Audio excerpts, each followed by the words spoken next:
한인들이 미국 이민이 시초였던 하와이를 기점으로 해서 미국 본토에서 차츰 한인들의 수가 늘어나기 시작합니다. 그리고 드디어 한인타운이 형성되는데 LA인가요? 그건 바로 캘리포니아의 리버사이드 지역이었습니다. 리버사이드.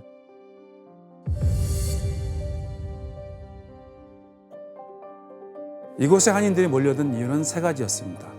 첫째, 캘리포니아는 곡물 위주의 농업이 발달해서 하와이의 사탕수수 농장보다 덜 힘들었던 것입니다.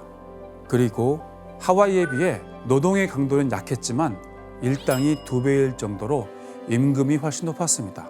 아, 무조건 가야겠네. 그렇죠. 마지막으로 세 번째, 19세기 말에 미국 내 최고의 부촌 중 하나가 바로 리버사이드였습니다. 아, 부촌이었어요. 당시 그래요? 리버사이드는 서부 최초의 오렌지 나무가 심어진 곳으로서 오렌지 산업이 번창했던 것이죠. 그래서 다양한 인종들에게 취업의 문이 활짝 열려 있었던 것입니다. 그리고 이때 최초로 세워진 한인타운이 바로 파차파 거리에 위치한 파차파 캠프였습니다. 파차파. 이때 한인들의 구심점이 되어서 파차파 캠프를 세운 리더가 있었는데 혹시 누구였는지 짐작가는 인물이 있을까요? 전혀 안 가는 소리. 바로 일제강점기에 독립운동을 이끌었던 도산 안창호 안창호? 선생입니다. 에? 아,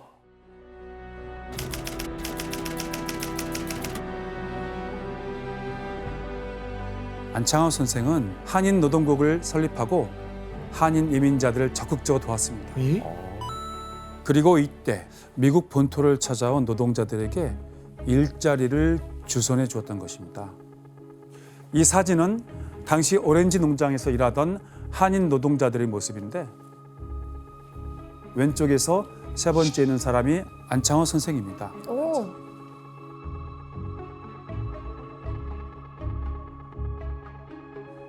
안창호 선생과 한인 노동자들은 오렌지 수확이 끝나면 근처 복숭아 농장이나 포도 농장으로 옮겨가기도 했습니다. 이렇게 일을 하게 되면 1년 내내 한 번도 쉬지 않고 계속해서 일을 할 수 있었기 때문에 더 많은 돈을 벌 수 있었다고 합니다. 그래도 사탕수수밥보다는 훨씬 수월했겠네요. 기자님, 그럼 쉬지 않고 이렇게 일을 해야 하는 이유가 따로 있었을까요? 그 당시에 캘리포니아 오렌지 팜에서 나오는 그 과일이 미국 전국의 철도를 통해서 가면서 캘리포니아에서 가장 값진 농산물이었습니다. 그래서 좋은 일자리가 있었고 그 한인들이 모여서 그냥 돈만 번 게 아니라 독립기금을 모아가지고 1919년 임시정부를 설립할 때까지 독립자금을 저 노동자들이 모았답니다. 아, 그래서 오렌지 하나를 딸 때도 나라를 위해서 정성껏 따라고 그랬죠. 와, 진짜요? 와, 의미 있는 자금이었네. 와, 어우 소름. 멋지다. 그리고 파차파 캠프는 당시 한인들에게 단순한 일터와 거주지 이상으로 의미 있는 것이었습니다. 고된 노동이 끝난 후에 다 같이 모여서 결혼식이나 생일잔치 등 행사를 열기도 했었고 또한 한인회관과 한인교회, 한국어학교도 이곳에서 최초로 세워졌습니다. 안창호 선생님이 미국에서 최초의 한인 커뮤니티를 만든 셈이네요. 맞습니다. 그리고 공동체 생활을 하다 보니 안창호 선생은 질서를 위해 엄격한 규율을 만들기도 했습니다. 어떤 규칙들이 있었을 것 같은지 저희도 한번 상상을 해볼까요? 남의 것을 탐하지 마라. 동포들끼리는 사기치지 말자. 그렇지. 그렇죠. 그런 것들도 있지만 파차파 캠프에서는 밤 9시가 되면 모든 주민이 불을 꺼야만 했고 도박, 폭음을 금지했습니다.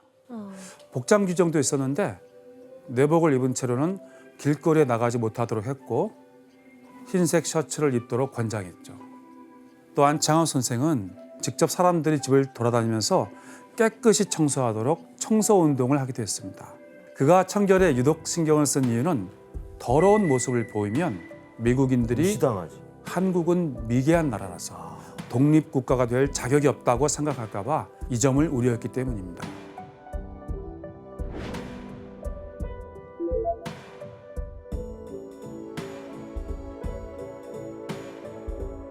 아니 진짜 많은 우리가 몰랐던 많은 일을 하셨네. 그러니까요. 정말 지혜로우셨네요. 맞습니다. 이처럼 파차파 캠프는 미주 한인 사회에서 매우 중요한 역할을 했다고 할 수 있습니다. 그리고 시간이 흘러 약 70년 후 파차파 캠프에서 멀지 않은 곳에 전 세계에서 가장 규모가 큰 코리아타운이 형성됩니다. LA 한인타운? LA. 맞습니다. 바로 로스앤젤레스 LA 코리아타운입니다.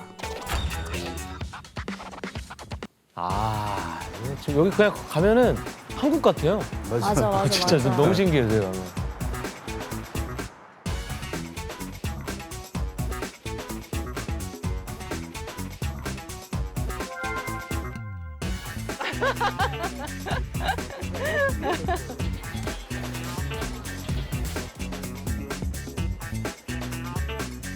여러분은 LA 코리아타운 하면 뭐가 생각나시나요?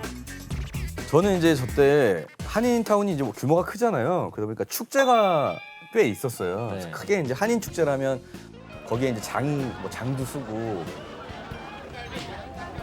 거의 한인들이 이제 그날만큼은 다 좀 모여서 서로 교류를 하는데 네. 거기 이제 그 무대가 있잖아요. 항상 공연 무대가 있잖아요. 그때 제가 그 신화의 앤디 씨랑 같이 올라가서 1등을 했던 네. MC분이 1등이라고 해서 막 올라갔거든요. 와! 이러고 저는 이제 그때부터 시작된 줄 알았어요. 와! 1등하고 이제 인기를 얻으면 나는 가수가 될 수 있겠다. 막 올라가서 와! 막 다 얼싸안고만 있는데 갑자기 너무 죄송합니다.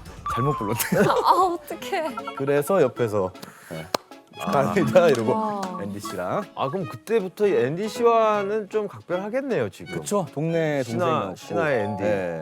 그게 좀 이렇게 그때부터 좀 더 자신감을 갖고 열심히 하게 되다 보니까 이렇게 SM 오디션까지 좀 이어진 게 아닌가 와. 생각이 들어요. 네, 여러분들이 말씀하신 것처럼 독특한 특성과 나름의 강점을 가진 곳이 바로 LA 코리아타운이라고 할 수 있습니다. 그렇다면 LA에서 이렇게 코리아타운이 발전할 수 있었던 이유는 무엇일까요? 또 구심점- 안창호 선생님 그러니까 때문에. 구심점이 된 뭐가 또 있을 것 같은데요. 그건 바로 20세기 초부터 LA가 미국에서 가장 산업이 발달하고 일자리가 넘쳐나는 도시로 성장했기 때문입니다. 그렇지, 그러면 한인 이민자분들의 그 이동은 결국에 그 일자리랑 연관이 다 돼 있네요. 그렇죠. 맞습니다. 한인뿐만이 아니라 이민자들은 항상 기회를 찾아 움직였습니다. 그리고 LA는 때마다 이들에게 풍요로운 일자리를 제공했죠. 20세기 초엔 할리우드 영화 산업의 발달로 이 도시에 자본이 몰렸고 또한 제2차 세계대전이 발발하자 지리적 특성을 활용해서 태평양 전선의 보급을 담당하며 각종 항공산업과 조선업, 제조업 등이 중심지로 떠올랐던 것입니다. 이러한 산업의 발달로 이민자들에게 기회의 땅으로 여겨졌던 것입니다. 그 결과 1910년 약 32만 명이었던 LA 인구수는 1950년 약 6배 늘어난 197만 명으로 급증하게 됩니다. 엄청 많다. 이렇게 산업의 발달로 팽창해 가던 LA에 한인 이민자들이 폭발적으로 증가하는 결정적인 계기가 발생했는데 바로 1965년 미국이 이민법을 개정한 사건이었습니다.